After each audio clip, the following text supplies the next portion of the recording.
Hello everybody, Jared Volle here again for CreativeStandUp.com. In this video, we're going to talk about whether or not you have to get tough on yourself in order to get work done. So this Q&A is probably our first Q&A about motivation. And I really do love this topic of motivation. I had to study it when I was getting my master's in creativity because that motivation is one of the three important factors that go into whether or not you are able to be highly creative. Those three are the domain-specific skills, which is, do you know what you're talking about? Do you have knowledge about your field? Creativity-relevant skills, which is, are you able to think in a creative way? And then motivation. And by the way, I have 3 products on CreativeStandUp.com, and they hit all 3 of those. And that's the reason why I've structured it that way. Anyway, okay, so going back to the question here, do you have to be tough on yourself to get work done? Now, this is a very, very common belief, but it is an incorrect belief, and it is actually counterproductive.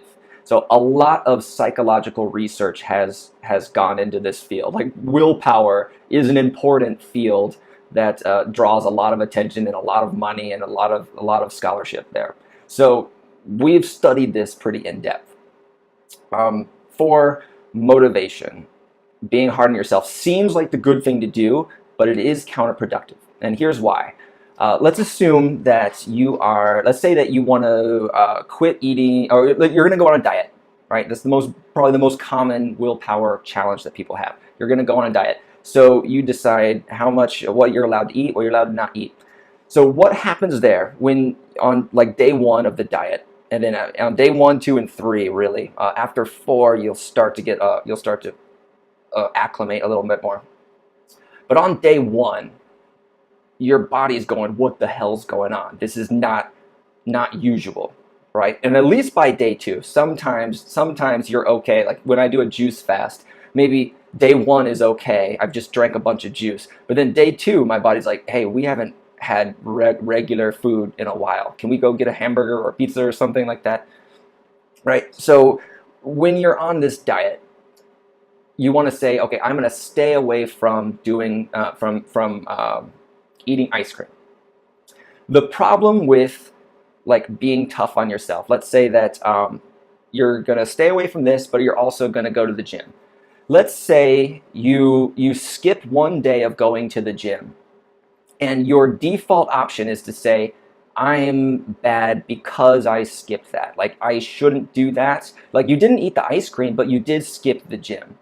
Now, if you are hard on yourself, what you're doing is you're putting, like, your brain is already stressed out, right? When your brain is used to the same type of nutrients coming in, when things change, your brain has like a mini panic attack, right? And it kind of has this fight or flight type of response where, it doesn't know what to do. So there's stress in your body, right? Your brain feels like something is wrong.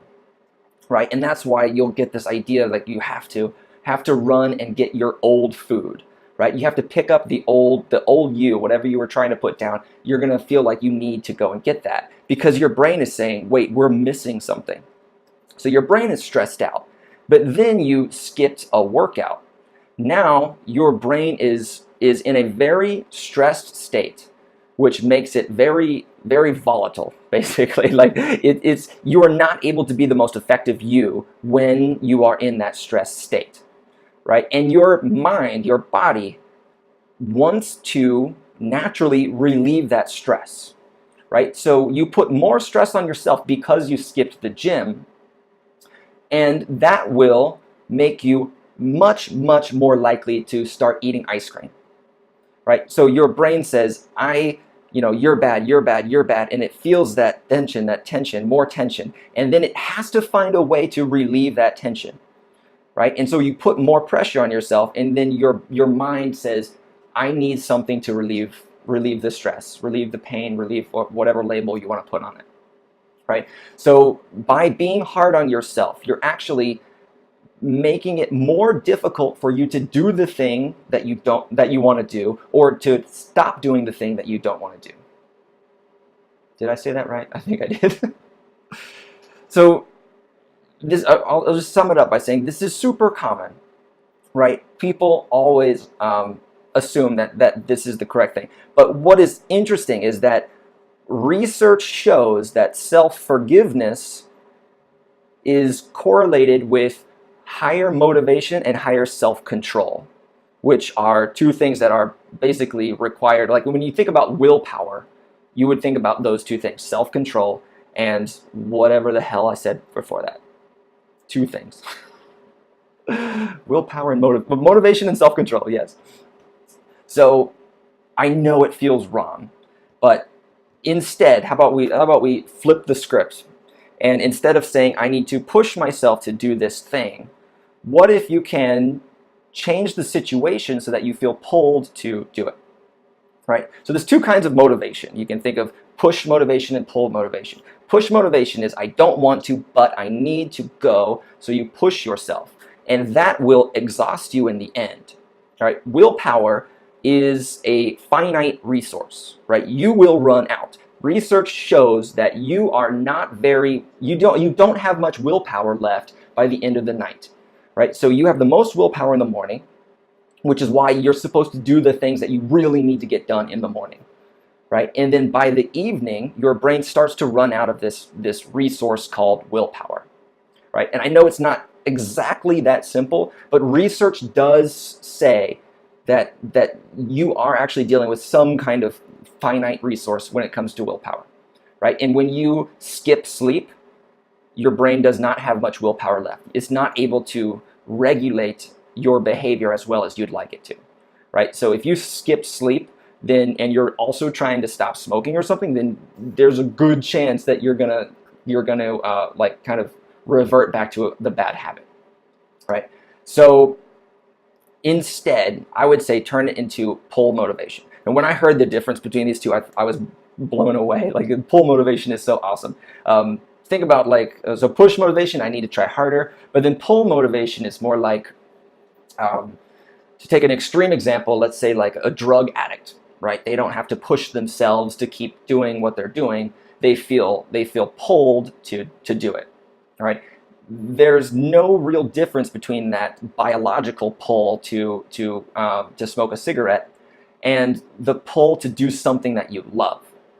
When I sit down to write, I don't have to force myself. All right, and my projects change a lot. Like I carry a lot of different projects with me all the time, right? So I have to write in a number of different, like I have academic writing for creativity.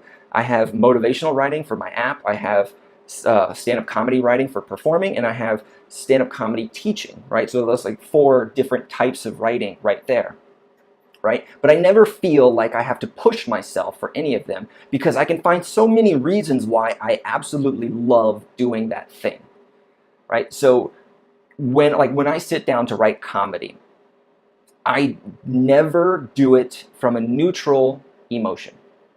When I sit down to write, I want to be already passionate about writing. And the way I do it is I will go to my closer and I will read through my closer several times.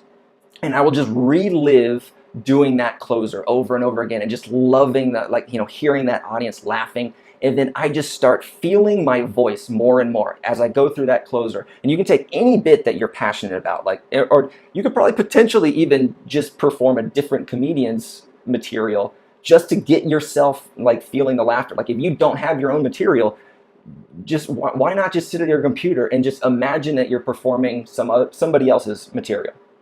Right, your favorite material from your favorite comedian, right?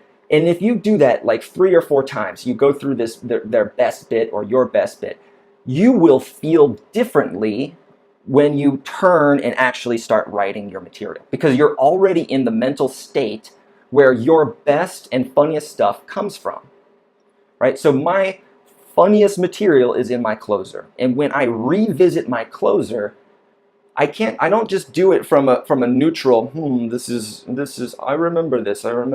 Like I naturally get engaged with it, right? I feel the emotions that I feel when my material is really just hitting hard, right? And then after a little bit, I'm just in that mood. I just want to write something. Like my brain kind of gets bored of doing loops here, and it just naturally wants to take me off on a tangent or some other idea comes, and then I take this mental state and I just divert the energy into my actual writing, right? So it's almost seamless there, where I give my brain a great reason to sit down at the computer, right? You don't have to write right now. You just get to play with your favorite, best material. You can sit down and just start imagining how great it feels when you're on stage getting laughs, right? That is an addictive thing for your brain.